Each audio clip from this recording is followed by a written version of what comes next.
Le ministre d'État, ministre de la Justice, et bienvenue à ce nouvel exercice de redevabilité où nous allons essayer de faire le tour des actions que vous avez entreprises depuis votre arrivée dans ces secteurs stratégiques.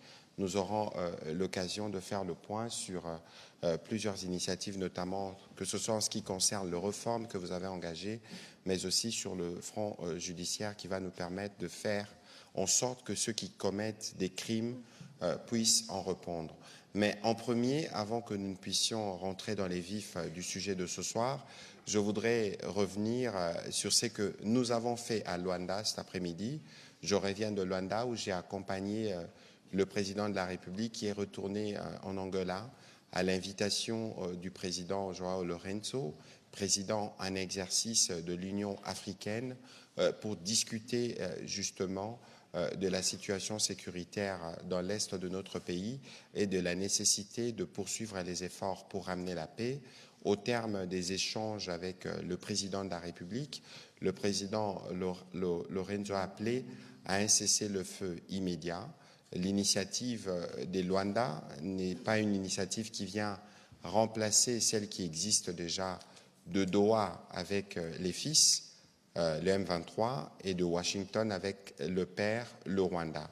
Et donc c'est en tant que président de l'Union africaine qu'il a pris cette initiative dans l'espoir que des efforts combinés puissent permettre à nos populations dans l'est de la République démocratique du Congo de recouvrer la paix. Je voudrais, avant que nous ne puissions entrer dans les vifs du sujet aujourd'hui, écouter la réaction du président de la République après la déclaration qui avait été lue par les autorités angolaises, marquant l'engagement du président Lourenço dans cet appel au cessez-le-feu.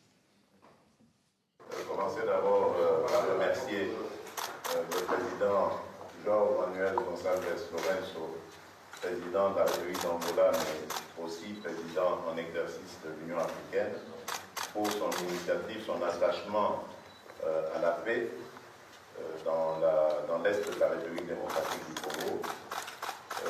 Et comme je vous l'avais dit il y a quelques jours, il m'avait fait des propositions que je trouvais très intéressantes pour cela, mais qui commencent d'abord par un cessez-le-feu immédiat et inconditionnel.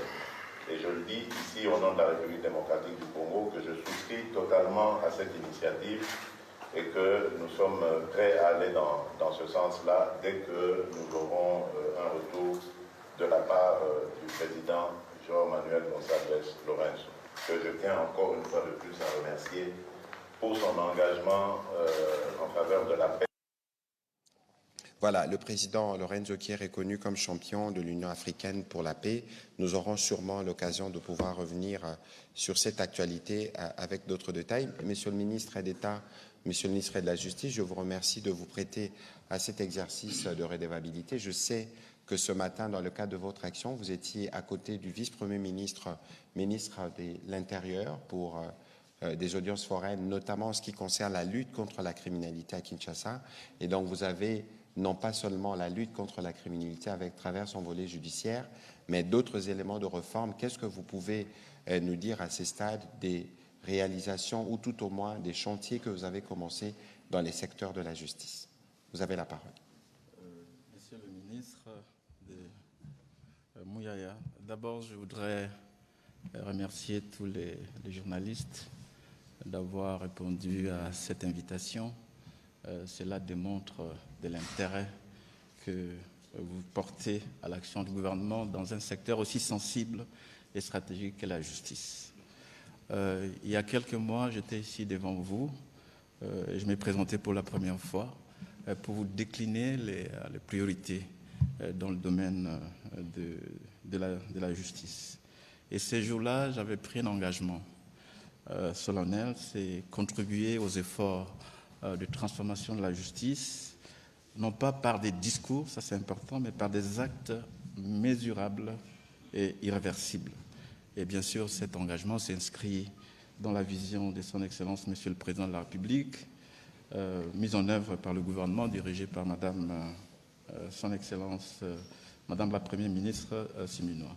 Cette vision que j'avais partagée avec vous reposait sur un principe fondamental, c'est-à-dire que sans justice crédible, il n'y a ni paix durable, ni sécurité juridique, ni développement économique. Et pour ça, j'avais tracé ce que je considérais être la méthode.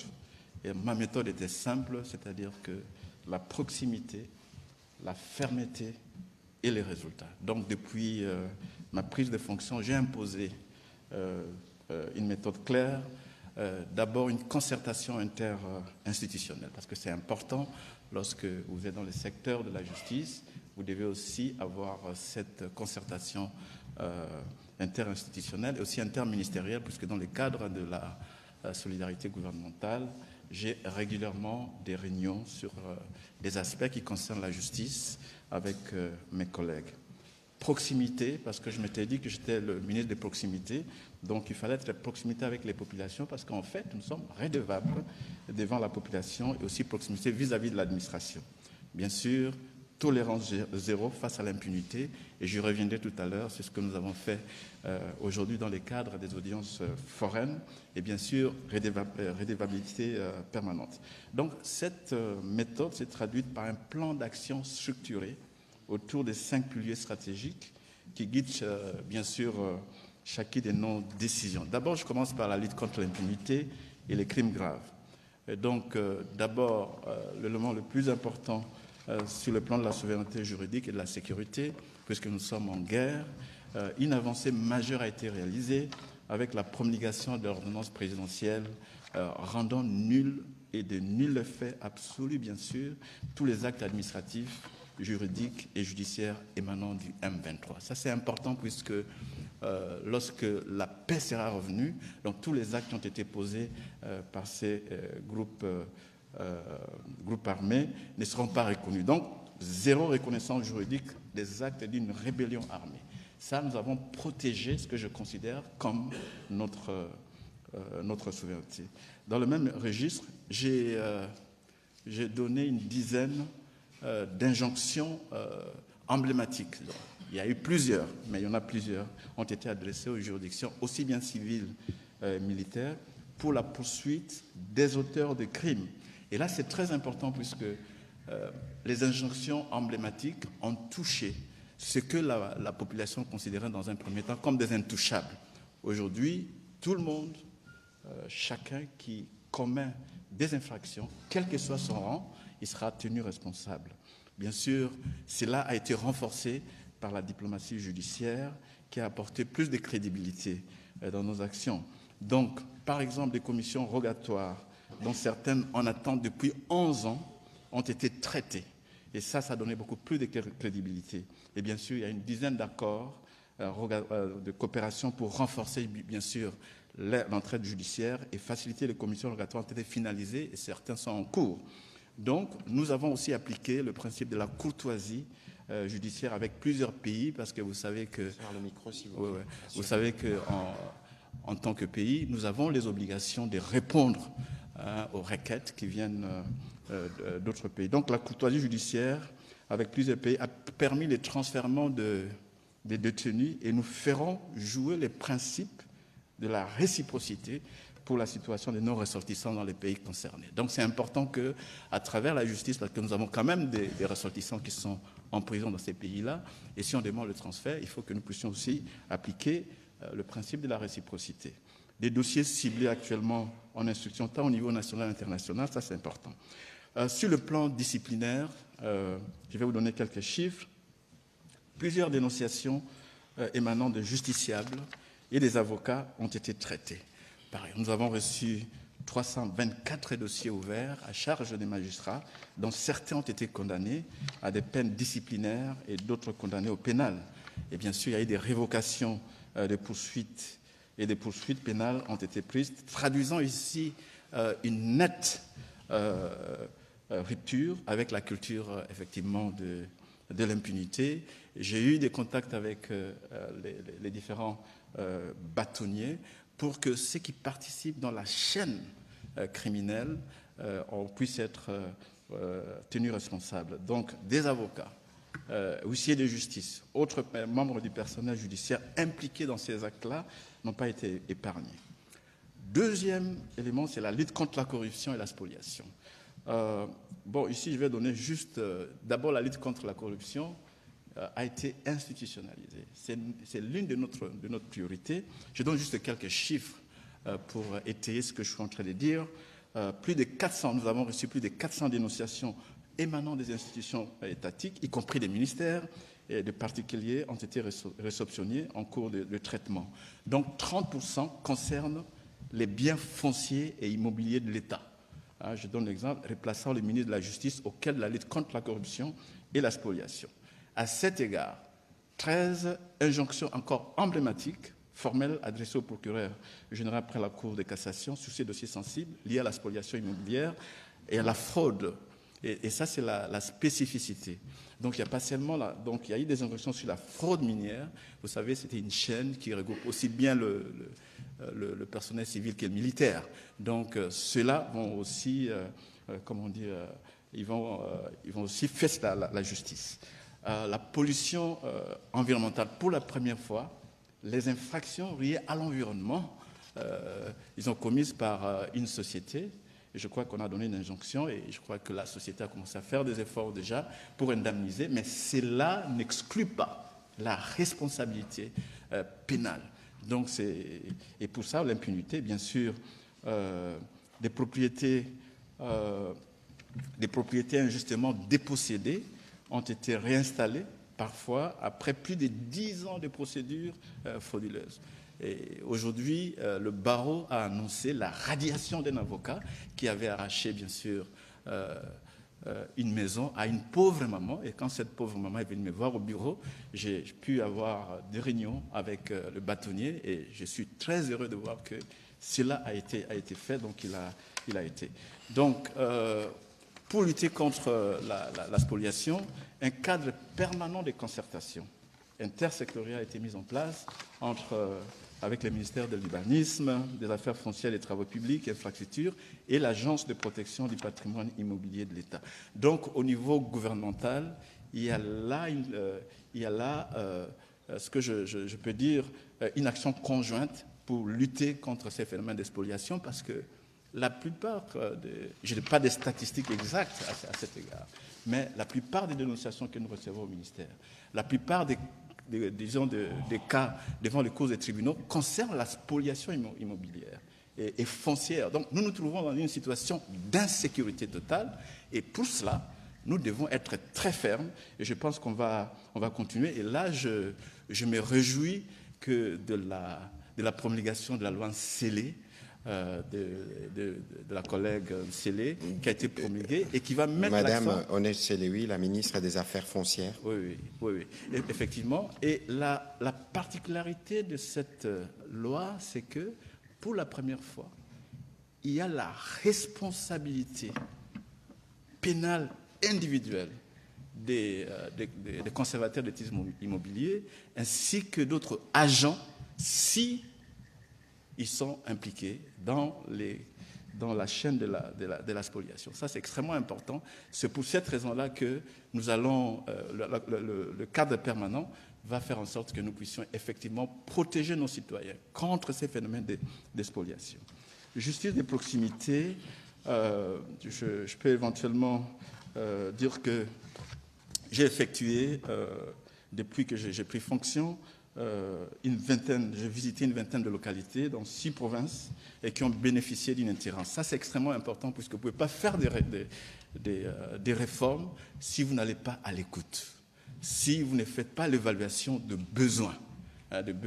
Et cela a été important et ça nous aide à comprendre la question du désert judiciaire qui frappe nos populations et aussi le besoin des magistrats, etc.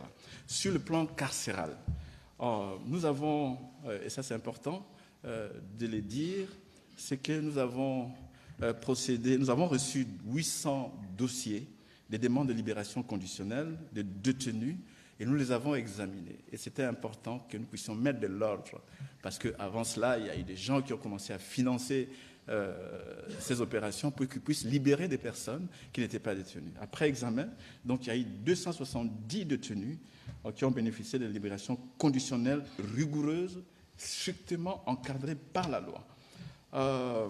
Sur le plan de la chaîne pénale aussi, je peux dire que nous avons contribué à la formation des 100 officiers de police judiciaire qui ont été nommés et déployés. Pour restaurer la crédibilité et la légalité des actes et documents délivrés par le ministère de la Justice, parce que c'est important que les documents qui sortent de notre pays puissent être revêtus du sceau de la légalité, de la crédibilité et de la légitimité. Aujourd'hui, les questions, les papiers, les documents qui sortent de chez nous, ça donne ça. J'ai abrogé le permis de culte qui avait été instauré parce qu'il n'était pas légal. J'ai mis en veilleuse la commission de visa d'exécution des décisions judiciaires parce que ça donnait l'impression d'être un troisième degré de juridiction, et il y avait aussi des questions de corruption là-dedans. Donc on a supprimé ça. J'ai mis aujourd'hui un système de traitement de délivrance des documents officiels, certificat de nationalité, personnalité juridique, légalisation des actes rigoureux permettant l'authentification et la crédibilisation. Bien sûr, à cet égard, 235 certificats nationaux de nationalité, une dizaine d'arrêtés personnalité juridique ont été signés. Bon, je peux dire aussi qu'au niveau interne, quand je suis arrivé, le cabinet ne fonctionnait pas avec l'administration. Donc c'était très important que nous puissions travailler comme une équipe, puisque le cabinet est passager. Donc demain, je peux ne pas être ministre. Il faut que l'administration fonctionne. La première chose que j'ai fait, c'était de dépolitiser le ministère. Quand je suis arrivé, c'était un ministère comme un parti politique. Ça ne pouvait pas fonctionner. Donc, il fallait absolument que nous puissions faire en sorte que l'administration soit impersonnelle. On ne fait pas la politique dans l'administration. Et ça, c'est ce que nous avons fait. Bon, le dernier dossier, je vais répondre à certaines questions, c'est les dossiers des FIVAO. C'est un dossier qui a coulé beaucoup d'encre. Il y a des cas de corruption qui continuent. Il y a eu déjà quelqu'un qui a été condamné à cet égard. Et nous avons effectivement réceptionné pour la première fois 19 millions. Et comme il y a encore d'autres cas, je pense qu'il y aura... J'ai donné des injonctions pour qu'on puisse encore, traduire en justice ceux qui sont encore impliqués. J'ai réinstallé le comité Marabout et envoyé effectivement des lettres pour que ça... Enfin, en termes de 2026, d'abord, nous allons essayer d'adopter une nouvelle politique nationale de réforme de la justice en collaboration avec le Conseil supérieur de la magistrature. Il y aura un déploiement progressif de 2500 magistrats. Nous allons accélérer des réformes législatives. Bientôt, il y aura une ordonnance-loi qui va être signée pour la création d'un tribunal pénal économique et financier. Bien sûr, les poursuites vont s'intensifier contre la corruption et les crimes graves. Et bien sûr, il y a le lancement effectif des travaux de construction et de réhabilitation infractionnaire, etc. Donc, en guise de conclusion, je peux dire que ce n'est pas nécessaire pour moi de faire du populisme judiciaire.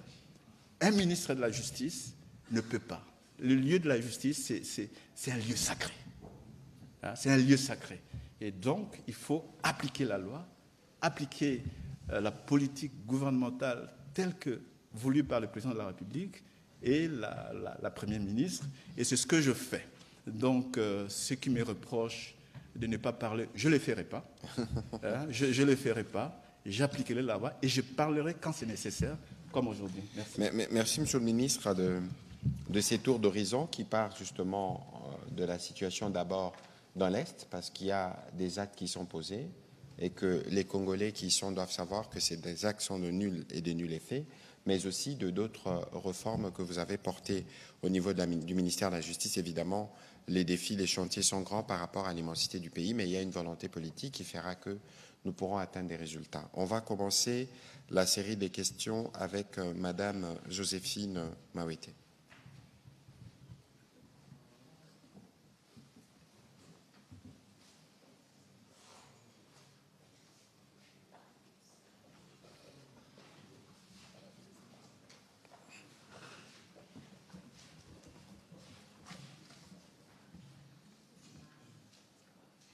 Monsieur le ministre de la Justice, je reviens une fois de plus sur la question liée à l'impunité et à la corruption. Vous avez évoqué certains points qui dénoncent selon vous des avancées. Est-ce que pouvez-vous nous dire concrètement en quoi ces actions traduisent une réelle rupture avec ces pratiques du passé?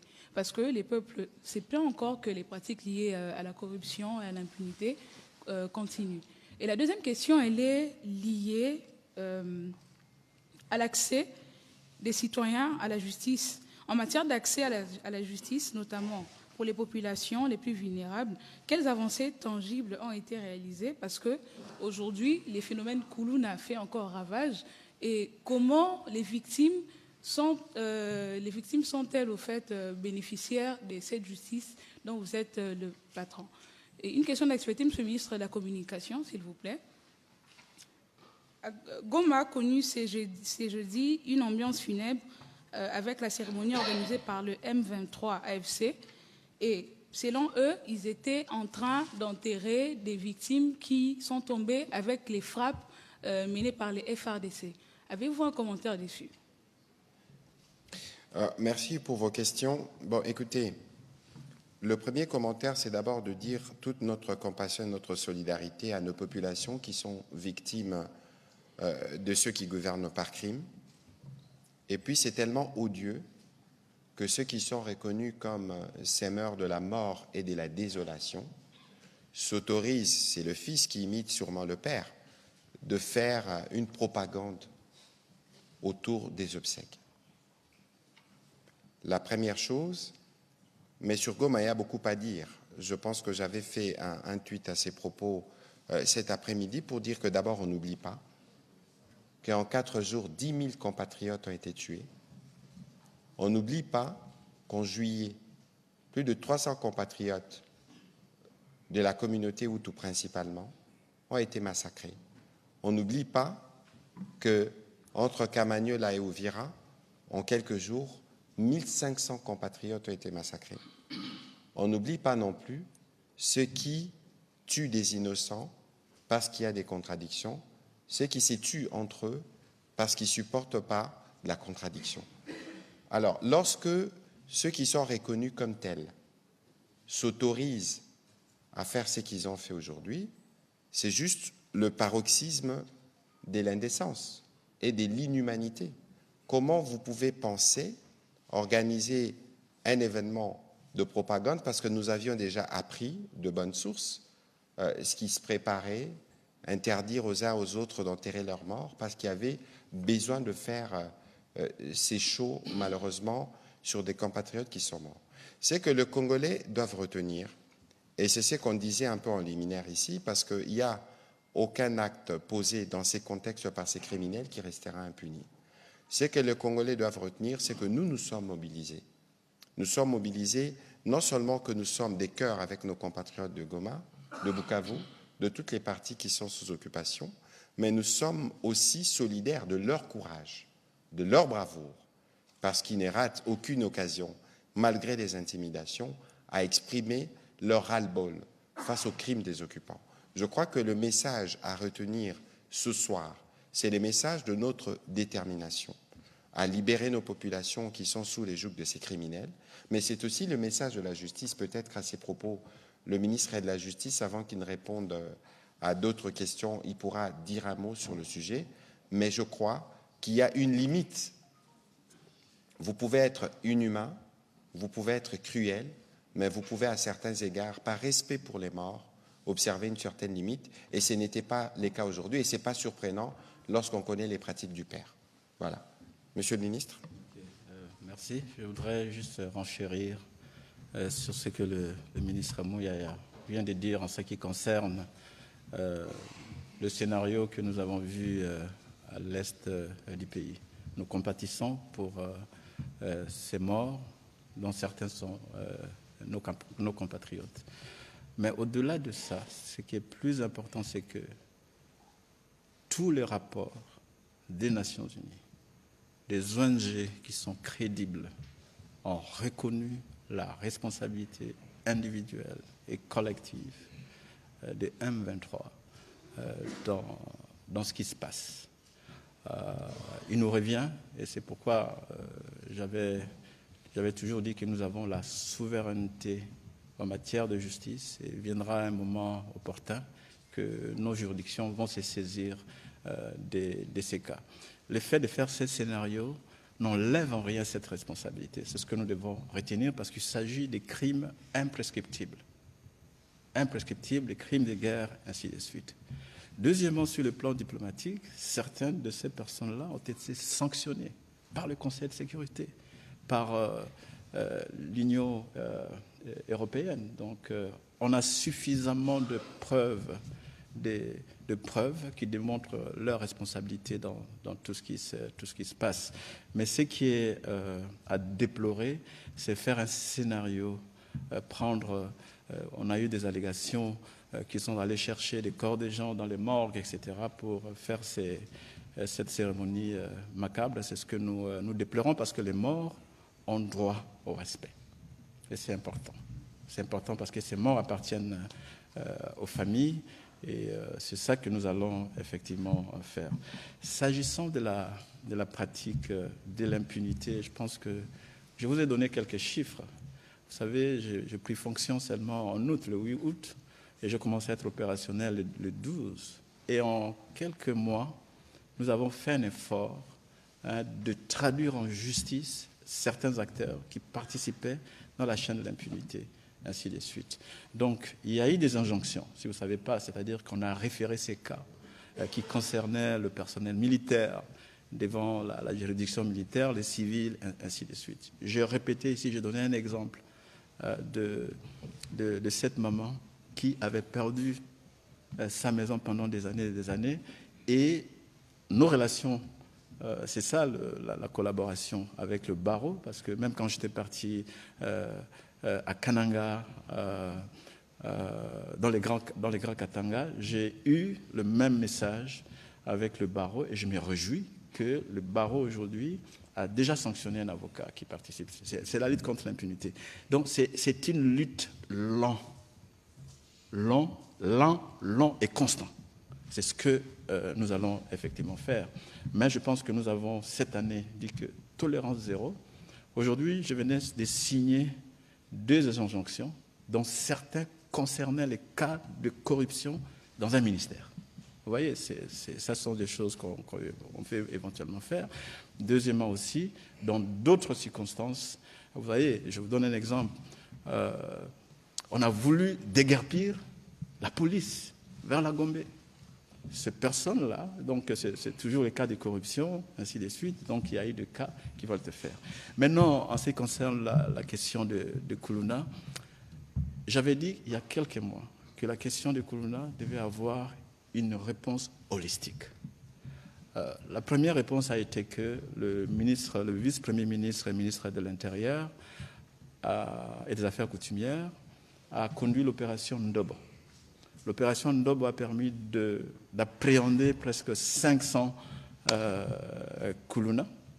Et maintenant, nous passons à la phase judiciaire, qui est la phase des audiences foraines. Ça a commencé aujourd'hui. Et si le tribunal estime qu'ils sont condamnés, ils vont effectivement être condamnés. Donc c'est quand même quelque chose d'important, puisque la particularité de ces audiences foraines, c'est que ça passe là où les crimes les plus graves ont été effectivement commis. La troisième phase, c'est qu'une fois qu'ils sont en prison, ce sont des compatriotes. Il faut que nous puissions avoir des programmes pour permettre leur réinsertion. Et aussi s'assurer que ce qui s'est passé, parce que la réalité, certains de ces Kuluna que vous avez vus là-bas avaient été libérés illégalement de la prison de Makala. Et ils sont rentrés, quand ils sont sortis, ils ont commencé à commettre des crimes. Donc je les ai vus, certains d'entre eux, je les connaissais déjà sur ce cas. Donc la justice de la proximité est là, donc c'était la réponse. Deuxième réponse accès à la justice, c'est que dans nos voyages, nous avons remarqué que certaines juridictions, surtout les tribunaux de paix, ne fonctionnaient plus depuis presque 8 mois. Pourquoi ? Parce qu'il n'y avait pas assez de juges. Donc, si la justice ne fonctionne pas, les gens ont d'autres méthodes pour se faire justice.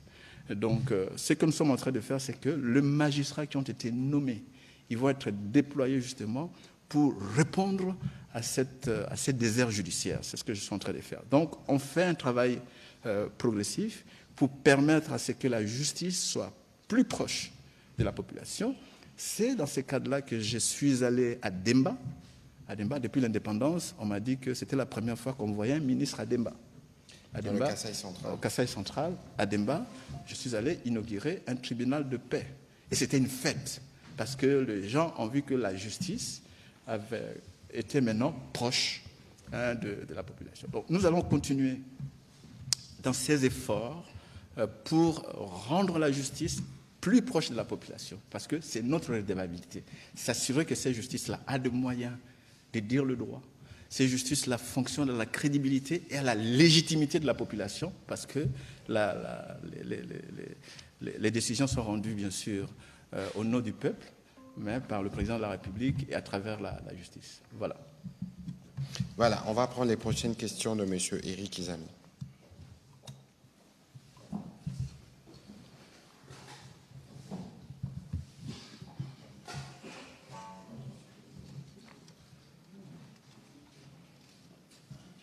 Merci de la parole, Monsieur le ministre.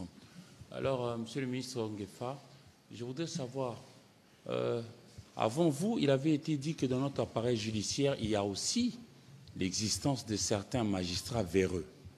Alors, je voudrais savoir si, depuis que vous êtes là, s'il y a eu des enquêtes comme pour le dénicher et déférer devant la justice pour qu'ils subissent la rigueur de la loi, comme vous-même vous le dites. Et puis, deuxièmement, je voudrais savoir, parce que, bon, vous avez dit ici qu'il y a certains prisonniers qui avaient été libérés illégalement, mais on note aussi que chez nous, il y a par moment certaines personnes qui ont eu à voler, par exemple, une poule, se retrouvent à Makala. Mais d'autres qui volent des millions, ils sont en train de courir la rue ici. Avez-vous déjà organisé le secteur dans le sens de pouvoir regarder quand même aussi ceux-là pour, par exemple, alléger leur peine, etc. Voilà. Merci. Je pense que quand j'ai pris la parole, je voulais juste donner des chiffres. J'ai dit que 324 magistrats avaient été sous poursuite et certains ont été condamnés et même radiés. Vous voyez, je ne suis pas là pour citer leur nom. Je pense que lorsque j'ai eu la réunion de concertation, puisque nous avons créé un cadre permanent de concertation avec le Conseil supérieur de la magistrature, et là, je peux vous dire avec certitude que le Conseil supérieur de la magistrature a pris 2 mesures, aussi bien disciplinaires que pénales, etc., contre les magistrats véreux, et certains ont été condamnés et ils sont à Makala. Ils sont à Makala. Ça, je pense que c'est un travail qui va être crescendo en termes, et on va être ferme sur les cas effectivement de corruption.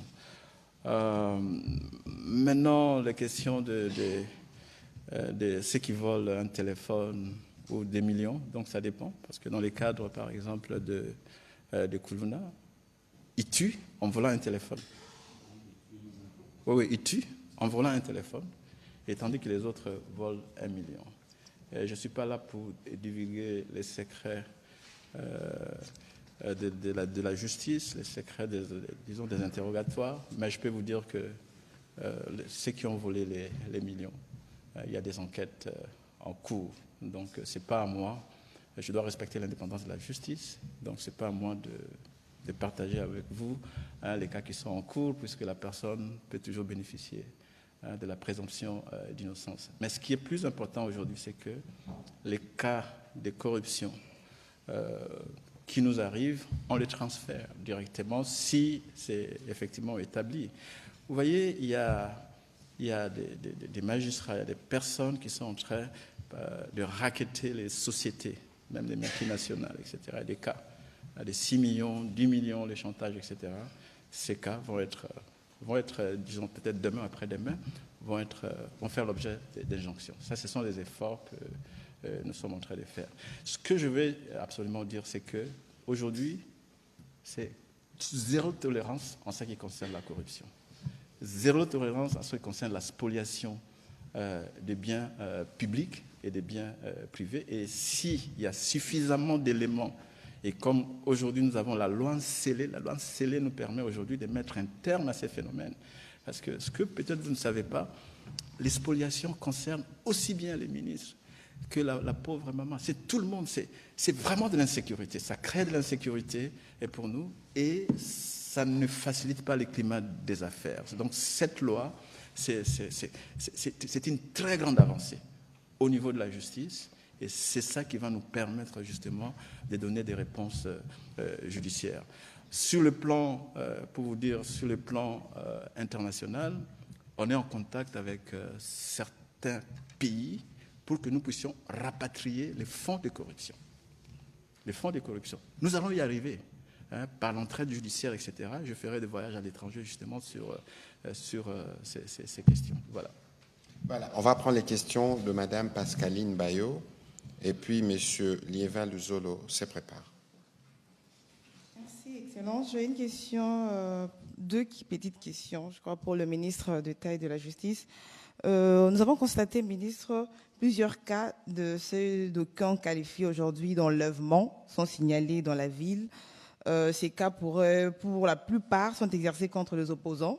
Et ceux qui critiquent certaines autorités, vous êtes ministre de la Justice, êtes-vous au courant de ces enlèvements et arrestations qui interviennent de manière abusive et qu'est-ce que vous faites concrètement? Merci. Ok, merci. J'aimerais d'abord vous dire que je n'aime pas qu'on m'appelle Excellence. Appelez-moi Monsieur le ministre, ça me suffit. Ceci dit, vous savez, nous sommes un État qui a plusieurs corps et qu'il y a la loi. Chaque citoyen qui enfreint la loi doit en répondre. Et ça, c'est aussi quelque chose que vous devez absolument faire. Nous avons aussi la loi sur le numérique. Aujourd'hui, les gens se permettent d'insulter les gens sur les réseaux sociaux, de dire n'importe quoi, etc., au lieu de se focaliser sur des faits. Sur des faits, on calomnie les uns, etc. Ça, c'est la première chose qu'on doit faire. C'est-à-dire que quand vous posez un acte, et vous devez aussi être conscient que quand vous violez la loi, vous allez faire la loi. C'est ça qu'il faut dire. En ce qui concerne les opposants, nous appliquons la politique du pays dans l'administration de la justice. Nous veillons à ce que ceux qui sont arrêtés, la procédure puisse être légalisée. Si par exemple les gens ont été arrêtés pour suspicion d'atteinte à la sûreté de l'État, etc., il faut savoir une chose, c'est qu'il y a des détentions administratives. Pour des questions liées aux atteintes à la sécurité de l'État, il y a une manière de mener les enquêtes. Les enquêtes peuvent durer. Mais nous, au niveau de la justice, nous demandons toujours à ce que cette situation puisse être légalisée. Je vous donne un exemple, puisque c'est ce que vous allez... Les généraux, certains, le cas, ils sont maintenant en dolo, après que l'enquête qui a fait longtemps, ainsi de suite, ont été maintenant amenés et ils vont être jugés. Pour nous aussi, nous sommes les conseillers juridiques du gouvernement, donc notre rôle aussi, c'est d'attirer l'attention, de donner des conseils pour que seule la légalité prévale. C'est la légalité prévale. C'est ce que nous faisons. Les cas qu'on nous dit que voilà, les gens ont été enlevés, non. Quelquefois, des gens ont été arrêtés. Et lorsqu'on mène les enquêtes, certains sont effectivement libérés. Et quand ils sont libérés, ils ne les disent pas. Ils ne les disent pas. Mais nous suivons tous ces cas-là. Mais nous ne pouvons pas nous interférer lorsque les OPJ à compétences restreintes sont en train de mener les enquêtes. Nous attendons et nous allons nous assurer que, effectivement, soit ils sont libérés s'il n'y a pas de preuves, et s'il y a des preuves, que le cas puisse être connu devant les cours des tribunaux. Ça, c'est notre rôle. Merci. Voilà, merci. On va prendre les questions de Liévin Luzolo, puis M. Touver-Rundi se prépare. Monsieur le ministre de la Justice, félicitations pour tout ce que vous avez mis en place comme réforme depuis votre accession à ce ministère. Alors ma question est celle-ci, la première. Êtes-vous rassuré qu'aujourd'hui, avec la promulgation de la loi Nsele, que vous plébiscitez tout à l'heure, vous mettrez fin au phénomène folio, quand on sait qu'il y a des officiers de l'armée, des magistrats et des cadres de l'agent de l'administration publique qui y sont impliqués. La deuxième question, c'est par rapport à la fraude minière dénoncée au Katanga. Où en êtes-vous aujourd'hui avec les enquêtes? Et puis la troisième petite question, en vous ayant entendu, je ne vais pas parler de se plaindre, au moins du budget qui est mis à votre disposition par rapport à la grandeur du pays. Vous pouvez nous dire, depuis votre avènement au ministère, quels sont les mécanismes générateurs de recettes que vous avez déjà mis en place? Merci. Voilà. OK. Monsieur le ministre d'État. OK, merci. Je vais commencer par la dernière question. C'est la modicité du budget pour la justice. C'est pour cette raison que dans les réformes, je vais mettre l'accent sur la loi de programmation judiciaire, qui va essayer d'adresser ce que nous avons pu constater. C'est-à-dire qu'il faut que les magistrats puissent travailler dans les meilleures conditions, c'est-à-dire qu'un salaire décent, que nous puissions avoir des cours et tribunaux qui remplissent les critères. Vous avez vu, quand j'ai fait des tours, je suis allé voir certains archives, je n'en revenais pas, ainsi de suite. Donc il y a ces efforts-là que nous devons effectivement faire. Deuxièmement, je pense qu'il y aura, avant que nous puissions arriver à une loi de programmation judiciaire qui va être un parcours des combattants, donc il y aura un fonds judiciaire entre-temps pour que nous puissions suppléer la modicité de ces budgets-là. Et donc, dans certains pays, j'ai participé dans mes anciennes fonctions à ces processus de la loi de la programmation judiciaire. Je pense que nous allons effectivement y arriver. En ce qui concerne les recettes, je crois que depuis 2022 jusqu'à aujourd'hui, il n'y avait pas de la rétrocession des recettes judiciaires. Donc, depuis que je suis arrivé, j'ai demandé à ce qu'on puisse rétrocéder depuis 2022 jusque-là le recette judiciaire pour que ces recettes judiciaires puissent aider dans le fonctionnement de l'administration. Pas seulement les cabinets, l'administration, etc.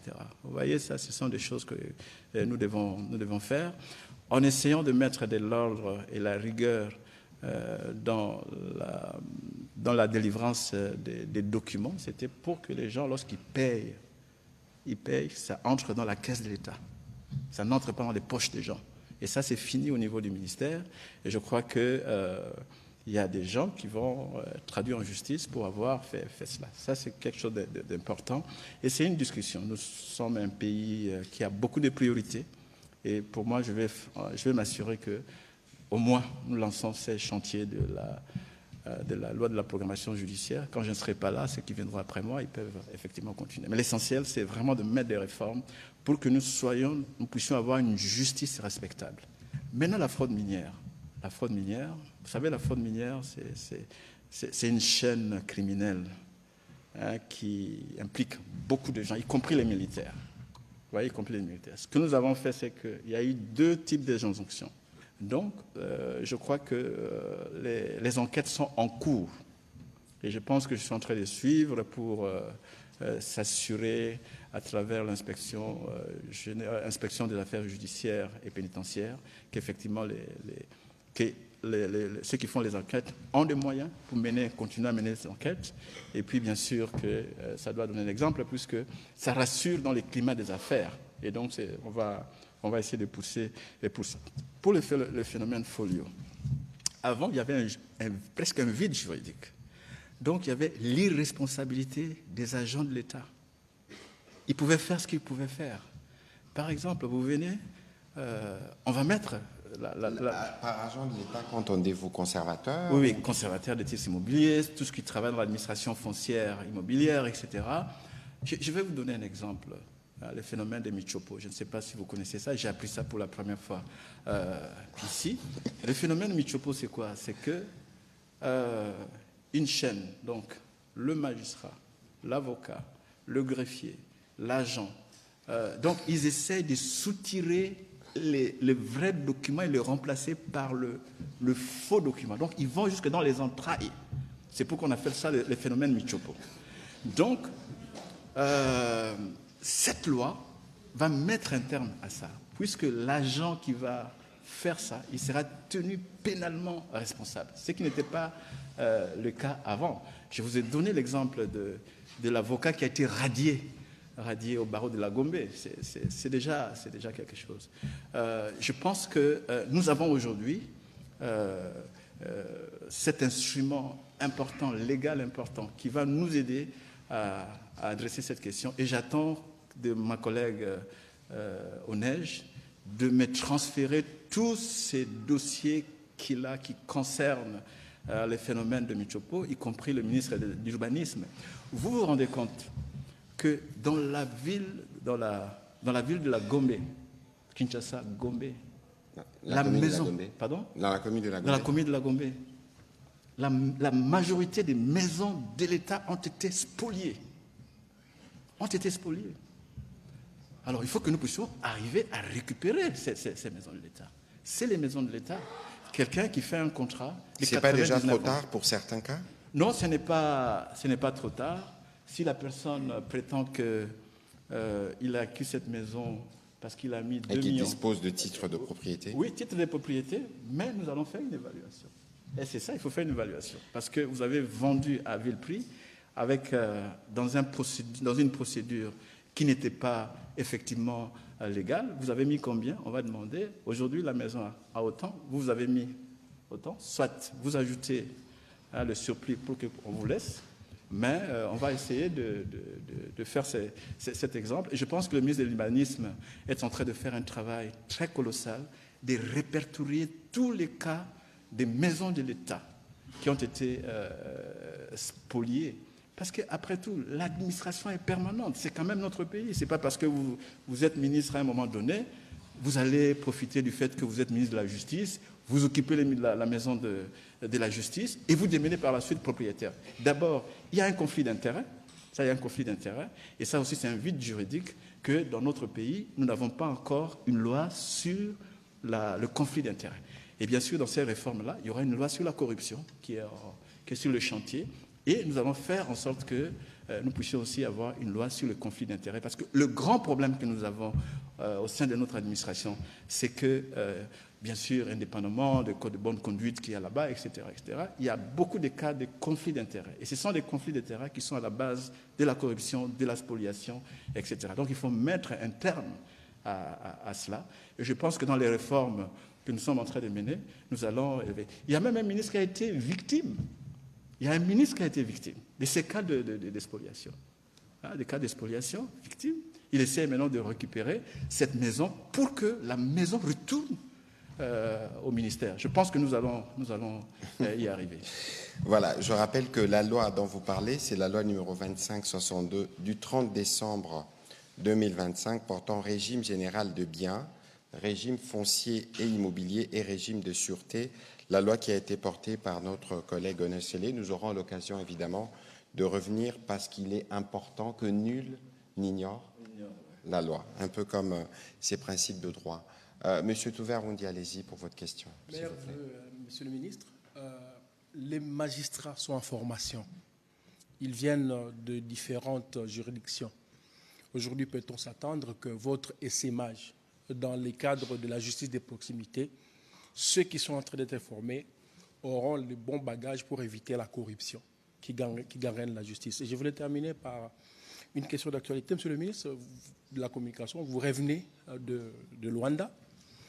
Vous avez accompagné les chefs de l'État. Le Nord Kivu, le Sud Kivu et le reste attendent le retour de la paix réellement. Qu'est-ce qui a été dit sur le retour de la paix à l'est du pays? Et il s'est dit dans les différents bureaux, entre guillemets, non autrement identifiés, que vous avez parlé du dialogue inclusif à Luanda. Pouvons-nous en savoir davantage? Bon, écoutez, lorsque nous attirons votre attention de manière régulière sur la propagation de fake news et de la désinformation qu'on appelle poison rwandais, vous avez là un bel exemple. Je crois que le président de la République s'est rendu à Luanda le 4 janvier dernier. Nous y sommes retournés aujourd'hui 4 jours plus tard. Et chaque fois que le président de la République est parti, il y a eu une communication de la présidence angolaise et de la présidence congolaise. Je pense qu'aujourd'hui, il y a une communication qui est très, très, très claire.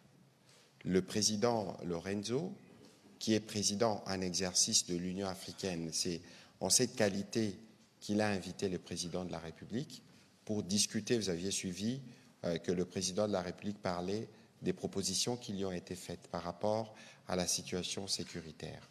Aujourd'hui, nous y sommes retournés et vous avez suivi tout à l'heure ce que le président de la République a donné comme réaction, parce que le président Lorenzo, au-delà des initiatives qui sont organisées à Washington entre la République démocratique du Congo et le Rwanda, le père, et l'initiative de Doha entre la République démocratique du Congo et le fils M23, en tant que président en exercice de l'Union africaine et au regard de la situation sur le terrain, il a estimé qu'il était important à son niveau de lancer cet appel au cessez-le-feu parce que c'est le point de départ.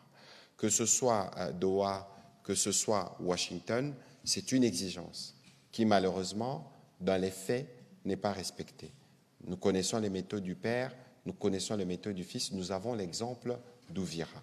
Et donc, bien au-delà de ce qui est attendu des médiateurs américains qataris, en tant que président de l'Union africaine, il a estimé qu'il était en position de lancer cet appel. Je n'ai pas envie de rappeler son passé, parce qu'il était, avant de devenir président de l'Union africaine, médiateur du processus de Luanda, et que le président de la République, séance tenante, a dit notre disponibilité.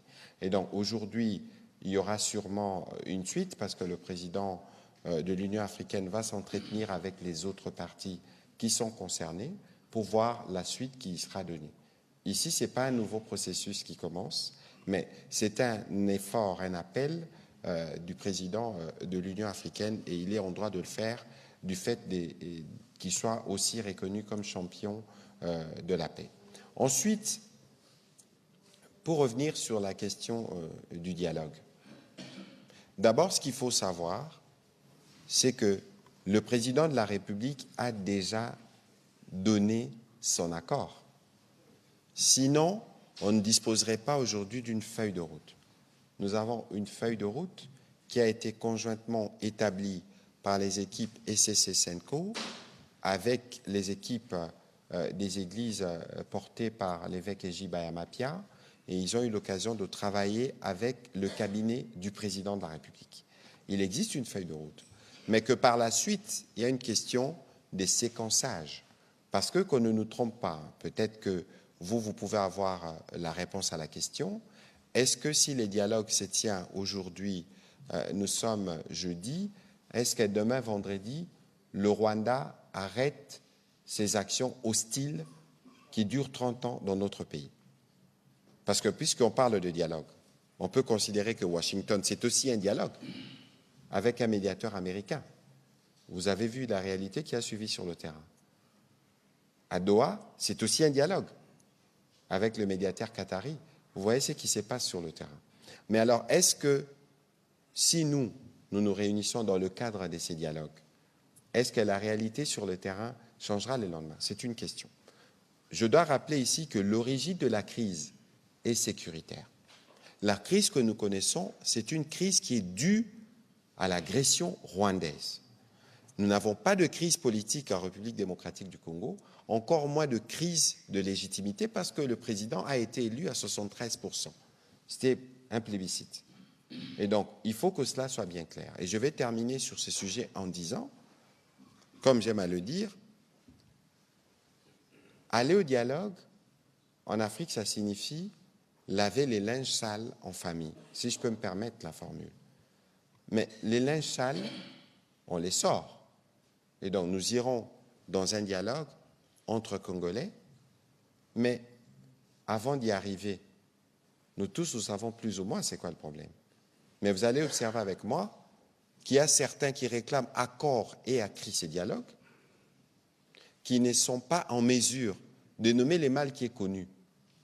Le mal qui est reconnu mondialement, parce qu'il y a encore le rapport du groupe d'experts qui venait de sortir, qui détaille de la manière dont l'armée rwandaise, vous avez suivi ce qu'en avait dit l'ambassadeur américain aux Nations Unies, opère. Alors dites-moi, parce que nous voulons être patriotiquement congolais, est-ce que vous pouvez être patriotiquement congolais et ne pas être en mesure de dénoncer le mal?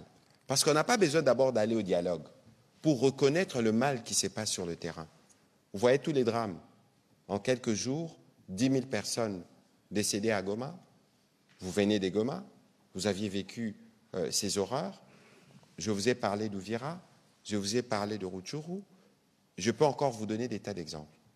Mais tous les Congolais qui sont épris de paix, qui sont rattachés et qui pensent que nous devons aller à ces dialogues, qui, je le rappelle, doit se tenir ou se tiendra à Kinshasa, il ne faut pas penser que nous allons nous déplacer dans un quelconque pays pour parler des questions qui nous concernent, si nous sommes, nous tous, Congolais et patriotiquement Congolais.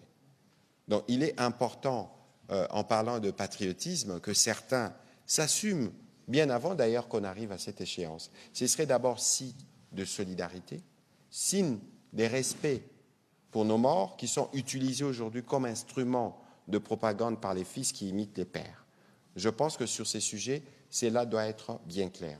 Et donc, pour terminer sur ce qui s'est fait à Luanda, nous pourrons évidemment revenir lorsque le président Lorenzo nous aura donné les feedbacks des autres parties engagées dans les conflits à partir de Washington ou des Doha, et nous allons voir ce que la suite sera.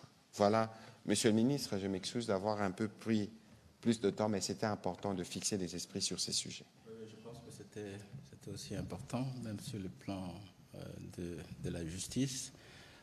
L'agression, c'est un crime international qui a été reconnu par les textes sur le plan international. Et la nature juridique de notre conflit appelle l'application de deux régimes. Donc, il y a comme c'est un conflit interne, ça c'est notre législation qui va faire, mais aussi l'élément extranéité, puisque nous avons la présence des troupes étrangères dans notre pays. Ça veut dire que quel que soit le dialogue que nous allons faire, etc., il y a la redevabilité qui doit être faite en matière judiciaire. Parce que la paix ne peut pas se construire dans l'impunité, surtout pour une guerre qui a duré pendant 30 ans. Donc on ne peut pas sacrifier cette question. Et, je répète, nous avons la souveraineté en ce qui concerne la justice. Donc nous pouvons juger n'importe quelle personne qui commettrait, qui enfreindrait nos lois et qui commettrait des crimes très, très, très graves. C'était juste pour soutenir ce qu'il était en train de dire. Maintenant, en ce qui concerne la question de la formation de magistrats, vous savez que le Conseil supérieur de la magistrature a organisé une formation de 2500 magistrats qui vont être bientôt redéployés. Et en plus, nous avons un institut national de formation judiciaire. Et l'une des priorités pour nous, c'est une formation continue des magistrats. N'oublie pas que ces magistrats vont être déployés peut-être dans un contexte de conflit, et là, le droit applicable est différent, donc y compris les conventions de Genève, etc. Donc il faut absolument leur donner la pratique. Donc la formation est très nécessaire. Donc on ne va pas seulement former les magistrats, il faut aussi former le personnel judiciaire qui vont les accompagner, le greffier, le secrétaire de parquet, bien sûr, les OPJ et autres, pour que ça soit une formation intégrée. Bien sûr qu'aujourd'hui, on est confronté au vieillissement du personnel. Par exemple, en ce qui concerne les inspections, les inspecteurs judiciaires et pénitentiaires, nous avons au moins 100 qui sont retraitables. Et il n'y a pas de suite. Donc, il faut absolument que nous puissions arriver, avant de les envoyer à la retraite, il faut que nous puissions arriver à les former, ainsi de suite.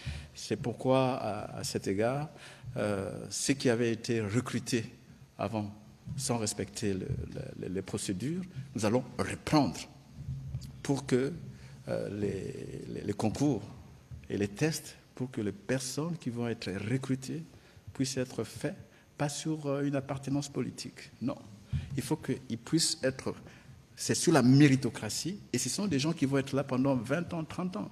Donc, nous avons intérêt à former de façon rigoureuse et de façon très professionnelle le personnel judiciaire. Ça, c'est vraiment une priorité. Et ça, c'est la base de l'état de droit. Lorsque vous avez un personnel judiciaire bien formé, et vous allez éviter tout ce que nous sommes en train de connaître aujourd'hui.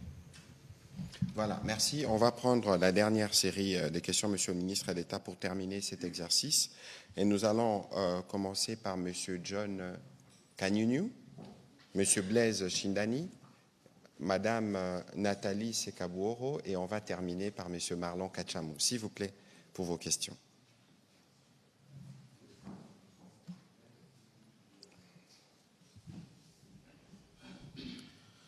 Merci, Monsieur le ministre, pour la parole. J'ai des petites questions. On pourra noter, Monsieur le ministre d'État, comme ça nous allons y répondre en série, s'il vous plaît. Okay. J'ai des petites questions adressées au ministre d'État, ministre de la Justice. Un professeur de l'UNIKIN a malheureusement été tué dans la nuit d'hier à aujourd'hui, ici à Kinshasa.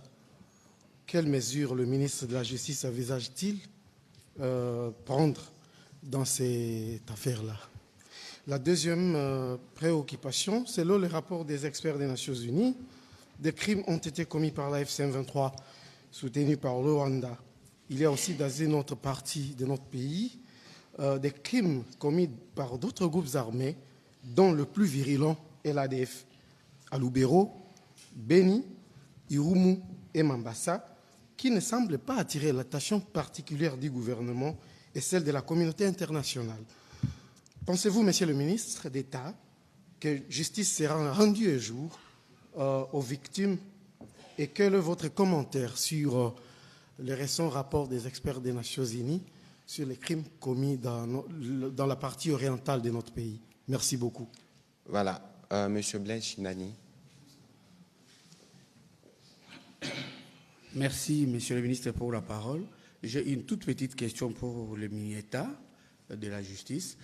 Ça concerne les deux enfants de votre ancienne collègue des droits humains, Madame Marie-Ange Mouchebekwa, dont les deux enfants étaient tabassés au domicile d'un haut cadre de l'ANR.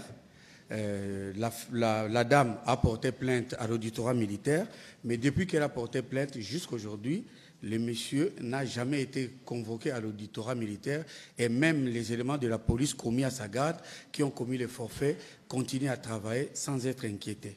En tant que ministre de la Justice, vous êtes au courant du dossier, et qu'en pensez-vous, d'après vous? Voilà, on va prendre Marlon Kachamou. Madame Nathalie, comme c'est en lingala, j'y répondrai à la fin. On va épuiser la série de 3. Ma question elle est adressée au ministre de la Justice. Quand vous avez commencé votre exposé, vous avez fait allusion au Frivao. Alors, vous avez dit qu'il y aurait, bon, non pas qu'il y aurait, qu'il y a une ancienne autorité qui est aujourd'hui, qui n'est plus en liberté, pour 19 millions de dollars américains. Qui sont les autres personnes qui sont impliquées dans ces dossiers? Pouvez-vous nous aider à les connaître et les citer nommément? Ça, c'est un. Deuxième question, une toute petite question, vraiment. Je reviens sur la question que Mme Pascaline Mbayo a posée ici pour évoquer un cas spécifique. Mais avant, je veux que vous puissiez nous expliquer les mots suivants. Arrêté ou arrestation, appréhender, enlèvement. Pour les cas d'Emmanuel Shadari, c'est quoi? Qu'est-ce qu'il faut utiliser? Merci. Voilà. Monsieur le ministre d'État. Ok. Merci pour ces questions. D'abord, je voudrais présenter à la famille du professeur nos condoléances les plus émues, parce qu'il a été tué, assassiné dans les conditions les plus atroces. Ce matin, déjà, j'étais en consultation avec le vice-premier ministre, ministre de l'Intérieur et des Affaires coutumières, pour voir quelles étaient les actions que nous devions prendre comme gouvernement. D'abord, il fallait renforcer la sécurité, c'est sa partie. Et donc, il y a la partie judiciaire. Et je pense qu'il y a une injonction qui va être donnée demain pour qu'on puisse ouvrir une enquête. Ça, c'est sûr, demain, ça va être fait, ça ne laissera pas impuni. Ça ne sera pas impuni. Maintenant, ce qui concerne la question sur... les rapports du groupe d'experts. Le rapport du groupe d'experts. Le rapport du groupe d'experts ne dit rien de nouveau. C'est depuis 30 ans que cela a été fait. Et vous savez que les Nations Unies à Genève, nous étions là avec le ministre Mouyaya pour nous assurer que les Nations Unies mettent en place une commission d'enquête internationale sur la partie est du pays. Et lors de la présentation du rapport qui avait été fait par le Fact-Finding Mission, c'est la mission d'établissement des faits. La mission d'établissement des faits avait déjà indiqué que les crimes graves, les crimes contre l'humanité avaient été commis et attribués à ces éléments-là. Donc, ce qu'ils viennent faire, c'est juste renforcer ce que nous connaissons déjà. Je vous ai dit qu'en tant qu'État, au moment opportun, et quand cela viendra, nous allons prendre notre responsabilité pour que, indépendamment de tout ce qu'on dit, dialogue, etc., que la justice fasse son travail. Et la justice fera son travail. Parce que vous savez, il s'agit de crimes imprescriptibles. On peut ne pas les juger aujourd'hui, on peut les juger demain, après-demain, ainsi de suite. L'essentiel, c'est que les injonctions soient effectivement données. Maintenant, peut-être que, puisque la crise est beaucoup focalisée sur la partie est du pays, je peux vous dire que, aussi bien dans la partie orientale que les ADF, nous avons des ADF qui sont en prison. On connaît leur cas. Les autres groupes, aussi, il y a des enquêtes en cours, mais il ne m'appartient pas à ces niveaux de m'interférer dans l'administration de la justice et de commencer à dévoiler les noms des personnes. Je ne suis pas habilité à le faire. Moi, mon rôle, c'est de s'assurer que la justice va s'exercer et qu'il y a des moyens et qu'il n'y aura pas impunité. Ça, c'est ce que nous allons assurer, et que les personnes qui ont été effectivement les ADF et les autres ne puissent pas être libérées par le jeu de change des prisonniers, etc., etc. Donc ça, c'est notre rôle, et nous allons conseiller le gouvernement dans ce sens-là. Donc, même en ce qui concerne la partie orientale, il y a des gens qui sont arrêtés sur base de ça. En plus, ces gens de la partie orientale, ils envahissent les carrés miniers.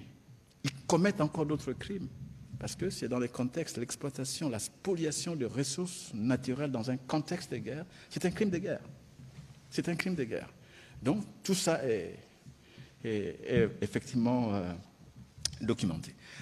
En ce qui concerne les enfants de Madame la ministre Moshobekwa, comme vous le savez déjà, qui concerne les allégations liées au service qu'ils avaient, etc. J'ai pris ces préoccupations très au sérieux, puisque j'ai reçu Madame Moshobekwa dans mon bureau, et je l'ai écouté, effectivement, écouter ses préoccupations, et j'ai recueilli les éléments que j'estimais être nécessaires. Puisqu'il avait porté plainte, donc l'affaire est déjà devant les cours des tribunaux, devant la justice militaire. Donc, tout ce que je sais, c'est prendre acte et faire le suivi. S'assurer que la justice va effectivement faire son travail et voir si les faits sont établis et que la personne qui s'est sentie responsable puisse effectivement être condamnée. Donc, il y a ça. Bon, je ne veux pas me donner à un jeu de définition, arrestation, appréhension, etc., etc. Ce n'est pas la politique ici.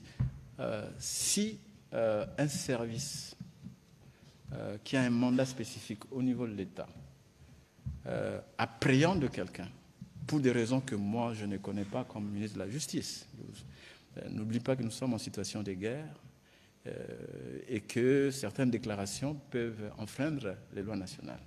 Pour moi, ce qui est plus important, c'est que l'enquête soit menée, et si la personne n'est pas guilty, on le fait. Pour moi, ce qui est plus important, c'est justement de s'assurer que toute procédure est légalisée. toute procédure est légalisée. Et c'est ça que nous allons continuer à faire. Je sais que pour des sensibilités politiques, on essaie de politiser les cas, mais en tant que ministre de la Justice, je vous assure que je suis ça, puisque j'ai déjà reçu les gens de PPRD qui sont venus parler de tous ces cas, et je les rassurais. Parce que je suis le ministre de la République. Je ne suis pas un ministre d'un parti politique. Donc, j'ai affaire à des compatriotes. Quand ils viennent vers moi, je le reçois, sans égard de leur appartenance politique, tribale ou autre. En ce qui concerne Frivao, ici aussi, donc, il y a eu un premier procès. Pour la première fois, une personne a été condamnée. Les 19 millions ont été retournés. Et je vous rassure que les 19 millions sont dans la caisse de l'État. Ça, c'est une première victoire. Parce que généralement, les gens volent de l'argent, mais on ne récupère pas. On ne récupère pas cet argent-là. C'est quand même une très bonne jurisprudence. Maintenant, il y a la deuxième partie où il y a des allégations qui concernent plusieurs acteurs. Vous savez, dans le cas de Frivao, il y a eu des gens qui ont mis des listes des fausses victimes. Des fausses victimes pour avoir de l'argent. Quelqu'un s'est retrouvé avec toute sa famille dedans, ainsi de suite. Et donc, on a demandé à ce qu'on ouvre une enquête et je signais aujourd'hui une injonction pour que tous ces cas-là puissent être éclaircis. Mais ce n'est pas à moi d'indiquer les noms de personnes. Je dis, voilà les faits qui ont été portés à notre attention et nous demandons au procureur général, au procureur de cassation, de faire son travail. Et c'est important pour nous parce que cet argent, ça fait partie de la crédibilité de notre État. On a eu cet argent en fonction d'un jugement qui a été rendu par une cour internationale. Donc, il faut absolument que cet argent serve aux victimes et que ça ne peut pas servir dans les poches des gens. Et je crois que c'est ça que nous sommes en train éventuellement de faire. Et indépendamment de ça, il y a aussi un autre cas qui a été ouvert par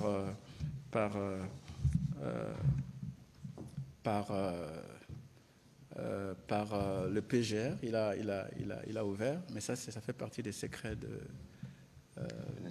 l'instruction, donc je ne peux pas entrer dedans.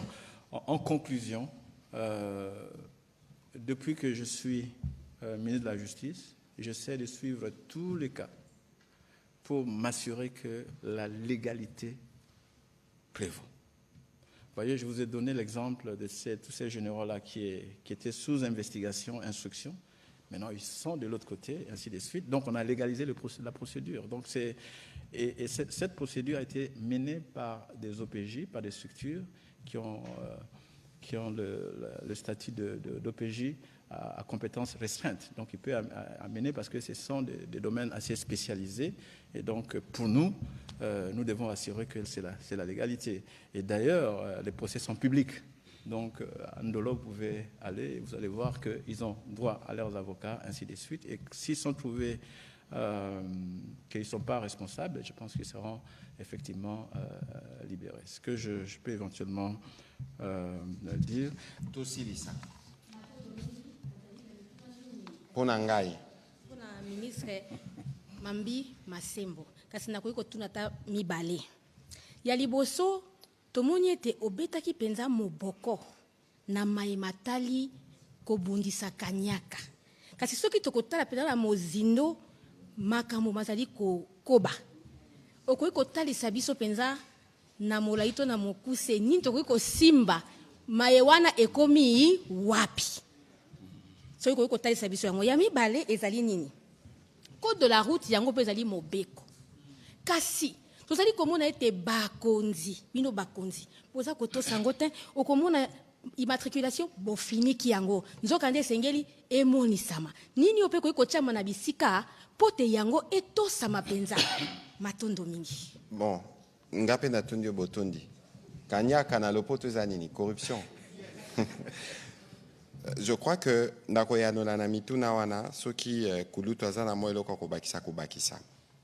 Omoni il faut koyeba ke otobenga na lopoto lutte contre la corruption yo mo traduire en na lingala. Bitumba contre hein?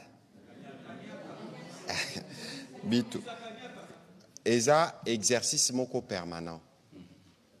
Oyo ya motuya et photo lobawa, c'est qu'il y a une volonté d'abord dans les chefs Yamokonzamboka et Moko pour lutter contre la corruption. Au moni les lombo cannabiso, au-delà de la perception au batoubalobaka tozamboka moko corrompu, mais ils ont un effort ébélé au tosala ka boye bi ben bobé taradisolo mingite. Les loso qui n'a lobby total depuis 2019. Ti lelo ceux qui botali au tobenga na lopoto programme tozara na ba FMI Banque mondiale. Jamais tu échoues na moko. Ba programme wana ezalaka ba expert wana ba ye batali misolo bozanango. Batali pe ba secteur où il faut prioriser. Donc ezaneti n'habite kusuki na kiolo ba ezaneti moi co-gestion ndenge salelaka. Plus on s'améliore, plus on a des appuis. Yango sali ke mbule otozana ba appui ebele. La kisi que nabitumbo et la corruption au-delà de dispositif légal otozali nango, il y a oyobiso tosalaka au quotidien. Je crois que le ministre de la Justice pourra peut-être dire 2-3 mots en français pour me compléter. Alors, namotuna na oya suka spécifiquement. Oyo lobi makambu ya code de la route. Tosito le bango awa. Biso ba membre gouvernement. Président Asia Beta Sete na makambu wana. Makambo etali deuxième bande. Makambo etali ba plaque. D'ailleurs, ils ont une instruction moko ba pesa na ba service de sécurité que ba tebele pe ba koma komiko sa neti ba kondi. Il y a une réglementation au ezako salama na niveau ministère intérieur au eko pekisa batu bachaka ba girofar na mituka. Ozomo na mutu ache girofar azipi ki plaque. Ba mituka o ya biso ba membre gouvernement et yebani. Mutumo pa okyo kenda sombi kaka même mutuka wana. L'air azipi ki plaque ache girofar. Yule romoni oko kanisa nini. Yango eza interdiction et salama pona ko couvrir ba plaque parce que ko kipe ko za la facteur et insécurité. Biso toza wa mikolo toza un système azala ekenge mais ceux qui mutu kezo tambola quel que soit mutoza na kati. O mokondi ou pas, ozana droit ko zipika plaque ta. Parce que ce ko zipiki plaque et que ça les forfaits barolanda ondeni. Donc nyonso wana ezana maboko. Ministre intérieur, je crois que la mikolozali koya toroyambaye awa poto sala état général et la situation au plan sécuritaire à kokote la biso na moi bozindo po baimboka bayeba que soki mutu ake koche sa girofar il faut ko pekisaye azana ngondingi sate. Et je pense qu'au niveau du code de la route, il y a des règles autoroutes là. Monsieur le ministre, un petit commentaire sur la corruption. Oui, je pense que vous avez suffisamment donné des éléments pertinents, mais je peux juste ajouter qu'en dehors du cadre légal, nous avons aussi d'autres structures qui ont été mises en place par l'État. Nous avons l'Agence pour la lutte contre la corruption. Nous sommes en train de mettre aussi en place d'autres structures d'échange. Et récemment, j'avais participé à une conférence internationale à Doha où je suis allé représenter l'État. Et nous avons partagé avec les autres pays les bonnes pratiques qui ont déjà été faites les bonnes pratiques faites dans notre pays dans la lutte contre la corruption.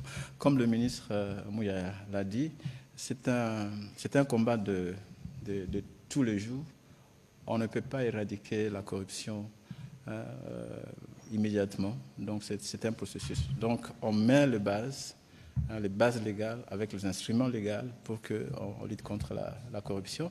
Et je pense que je l'ai dit, que non seulement qu'à travers la coopération judiciaire, nous allons aussi récupérer le fonds de corruption, les fonds qui ont été acquis la corruption, qui sont à l'étranger. Et d'ailleurs, dans ce sens-là, on est déjà, on peut parler avec d'autres États d'autres États européens pour que les fonds qui ont été spoliés ici et qui se retrouvent dans leur pays puissent être bénéficiés au peuple congolais. Et nous allons aussi voir à travers, parmi nos voisins, arriver aussi à créer des mécanismes pour éviter l'évasion fiscale, pour éviter tout ce tout ce que nous avons, le transfert illégal de fonds, etc. C'est pourquoi on met l'accent sur la coopération judiciaire. Donc c'est là où la diplomatie judiciaire joue aussi un rôle important, puisque la majorité des personnes qui spolient les pays, ils n'investissent pas ici, ils investissent à l'étranger. Donc il faut que nous puissions avoir un cadre qui nous permet de rapatrier le fonds dans notre pays. Et je suis certain qu'on va y arriver, puisque d'ici là, nous aurons la possibilité de rapatrier les premiers fonds.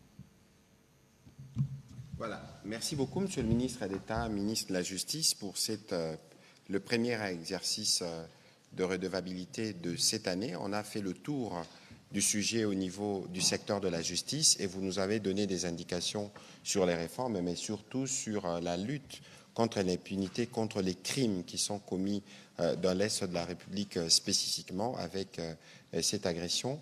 Mais qu'est-ce que nous pouvons retenir en quelques lignes de vos grandes lignes pour l'année 2026? Bon, je pense que nous allons continuer, nous allons intensifier la lutte contre la corruption. Donc on avait dit déjà tolérance zéro. Nous sommes déjà en programme avec les Fonds monétaires internationaux pour que nous puissions commencer à amorcer les processus de digitalisation de notre administration judiciaire. Les réformes en cours, je vous ai dit que bientôt le président de la République va promulguer l'ordonnance loi portant création du tribunal pénal, économique et financier. Ça va, c'est quand même un grand... Ce qu'on appelle parquet financier? Ouais. Non, le parquet va être rattaché, au tribunal. Donc, c'est quand même des priorités. Nous allons commencer le processus de construction et de réfection des prisons. Donc, c'est aussi une priorité. Et bien sûr, la lutte contre la corruption et la spoliation, maintenant sur base de la loi scellée, ça va être notre priorité. Et nous allons renforcer justement, enfin, la coopération judiciaire, la diplomatie judiciaire, pour que nous puissions, à travers cette coopération judiciaire, défendre mieux nos intérêts, puisque le ministère de la Justice, c'est aussi le conseiller juridique du gouvernement. Et nous avons beaucoup de cas où l'État est assigné quelquefois injustement sur le plan en justice, sur le plan international, etc. Donc nous avons une priorité aussi de défendre les intérêts supérieurs de notre État, et ainsi de suite. Bien sûr, la coopération judiciaire va nous aider aussi de voir comment nous pourrions initier des actions judiciaires contre les personnes qui pensent qu'ils peuvent se reposer dans les pays européens et ailleurs en train de narguer, de commettre en toute impunité les crimes, etc. Et bien sûr, nous allons aussi enfin s'assurer que la loi sur les numériques est vraiment appliquée. Et nous allons nous assurer avec vous, nous avons déjà eu la conversation de l'application de la loi Mouyaya, surtout dans les dispositifs qui concernent le droit des réponses pour éviter que les journalistes ne soient régulièrement traduits en justice. Ce sont les travaux que nous avons commencés qui vont continuer bientôt avec l'application de la magistrature. Merci, mesdames et messieurs, d'avoir participé à cet exercice de redevabilité et tous nos voeux le meilleur pour la nouvelle année 2026. Bonne soirée.